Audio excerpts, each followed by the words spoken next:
नेमकं महाराष्ट्रातील भ्रष्टाचार मुक्त करणाऱ्या भाजप सरकारला बदनाम करण्यासाठी काही षडयंत्र तर सुरू नाही ना, अशी शंका निर्माण होते. 19च्या निर्णयानुसार कंत्राटदार व लोकप्रतिनिधी यांच्या आक्षेपांना मनीषाताई म्हैसकर यांनी अक्षरशः केराची टोपली दाखवली. या राज्याची निविदा बीड सिक्युरिटीची फिजिकल जी आहे सबमिशन न झाल्याने नाकारण्यात आलेल्या गोष्टी आहेत.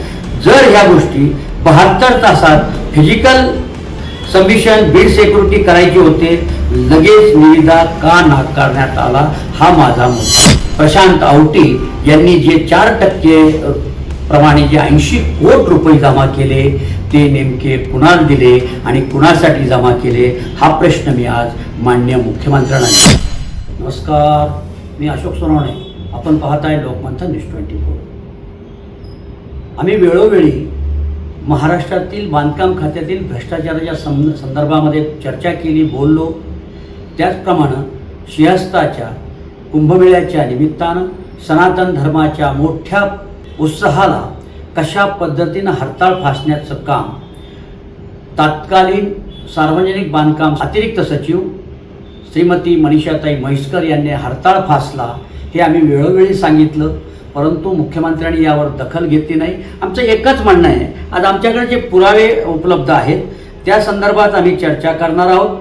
महत्त्वाची बाब जर सांगायची म्हटलं तर जो विषय आम्ही वर्षभर लावून धरला, त्या वर्षभरातल्या त्याचे दृश्य परिणाम दिसू लागलेले आहेत. मुख्यमंत्र्यांनी स्वतः त्यावर नाराजी व्यक्त केली आणि नाराजी व्यक्त करत असताना म्हणजे नेमकं महाराष्ट्रातील भ्रष्टाचार मुक्त करणाऱ्या भाजप सरकारला बदनाम करण्यासाठी काही षडयंत्र तर सुरू नाही ना, अशी शंका निर्माण होते. सनातन धर्माच्या महत्त्वाच्या उत्साहासाठी ज्या पद्धतीनं माननीय मुख्यमंत्री, कर्तव्यदक्ष मुख्यमंत्री यांनी जी भूमिका घेतली होती की 3000 कोटी रुपये त्याला मंजूर केले आणि त्या मंजुरीमध्ये एक मोठ्या प्रमाणामध्ये भ्रष्टाचार कसा झाला हे आम्ही वेळोवेळी सांगितलेलं आहे. यामध्ये महत्त्वाची भूमिका आहे, ज्या लोकांच्या निविदा आल्या त्यांची SIT लागलेली आहे, सगळे नियम तोडून निविदा देण्यात आलेल्या आहेत.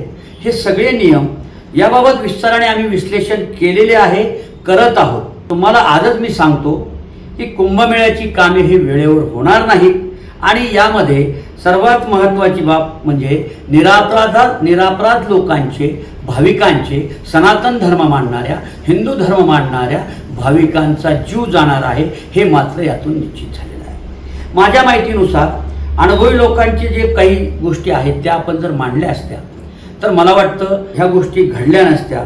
अनुभवी लोकांचे जे काही अनुभव आहेत त्यामध्ये प्रामुख्याने आम्ही पंचरत्नांची नावं घेतली आहेत. ती म्हणजे अतुल चव्हाण, धोंडगे, नवले, अंडे आणि तो जळगावचे सोनावणे, ही जी मंडळी आहे, ह्या मंडळींचं मार्गदर्शन जर घेतलं असतं तर मला वाटतं हा प्रकार घडला नसता.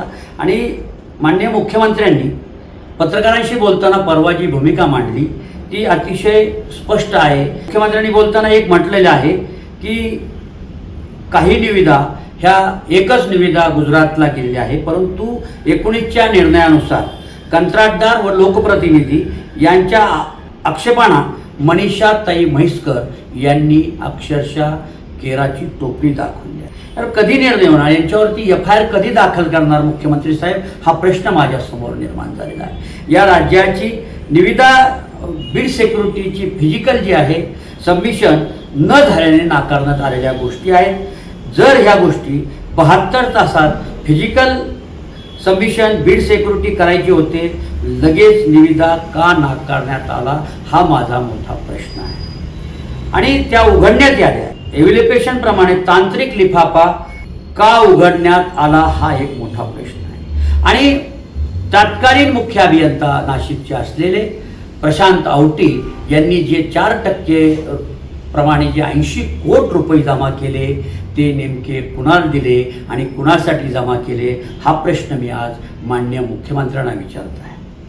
पैसे देऊन कामे घेतल्यानंतर कंत्राटदार ही क्वालिटीचे कामे करतील का, हा मोठा प्रश्न मी राज्य सरकार आणि माननीय मुख्यमंत्र्यांना विचारतो आहे.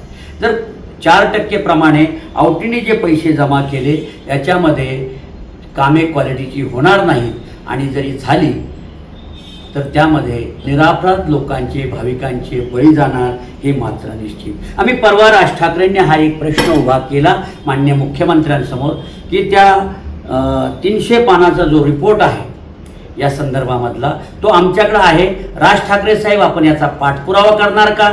आम्ही तर पाठपुरावा करणार आहोत। आम्ही माननीय मुख्यमंत्र्यांनी जी एक आमच्या तक्रारीनंतर आमचा जो तक्रार अर्ज आहे तो विकास खारगे नगर विकास प्रधान सचिव यांच्याकडे चौकशीसाठी पाठवलेला आहे आणि ही चौकशी होईल का हा मोठा प्रश्न या निमित्तानं माननीय मुख्यमंत्र्यांना विचारतो। यामध्ये दोषी असलेले या सगळ्या निविदा 2270 कोटीच्या निविदा ज्या मंजूर झाल्या त्या मंजूर केल्या गेल्या त्यामध्ये अतिरिक्त मुख्य सचिव असलेल्या साबाच्या मनीषाताई म्हैसकर आणि राज्याचे मंत्री शिवेंद्रराजे भोसले यांच्या देखील सह्या त्या निविदांवरती आहेत। त्याचप्रमाणे नागरगोजे आणि दसपुते यांच्या देखील सह्या त्यामध्ये आहेत। म्हणजे नेमकं याच्यामध्ये घडणार काय? भाविकांचे बळी गेल्यानंतर या सदर प्रकरणाच्या निविदा कोणत्या पद्धतीने माननीय मुख्यमंत्र्यांनी दिलेले 3000 कोटी रुपये सनातन धर्माच्या हिंदू धर्माच्या उत्सवाला दिले त्याचा काय उपयोग होईल हा महत्त्वाचा प्रश्न माननीय मुख्यमंत्र्यांना मी विचारतो। नमस्कार, जय हिंद, जय महाराष्ट्र।